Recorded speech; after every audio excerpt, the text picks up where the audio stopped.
All right, guys, so here you probably want to see an example of cosine. So looking at this one, we're starting with the maximum, and then we're going to the midline. So that's a classic cosine, starting with the max and then dropping down to the mid, and then from there we go down to the minimum and then complete back at its maximum. So a full cosine curve starts at the max, ends at the max. So a quarter of the way it reaches the midline, then the next quarter's on the minimum, the next quarter's back to the midline. A negative cosine graph would actually, instead of starting at the max, would start at the minimum, and then it would go to its midline, then the maximum, midline, and then back down. So anyways, this problem says a maximum and then the midline. So we know it's a positive cosine curve because starting at the max and then going to the midline next. So they're giving us a quarter of the cosine curve here. So we have a cosine of bx plus c plus d.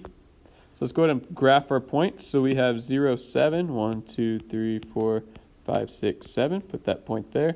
So 0, 7. Our next point is 3, 3. So 1, 2, 3. Then we'll go up 3. Here's our next point. And so our cosine curve will go like that. So that's the first quarter of it. You know, to complete the rest of it, it would go down to the minimum and then end back at the maximum. That would be the total cosine curve. But right here, this first quarter is enough for us to answer what the amplitude is, what B is, and what our midline is. Notice there's no shift left or right here, so we're not going to worry about C on this problem. So let's start with our midline. They tell us our midline is 3, so that's a good place to start. So at 3, we have our midline.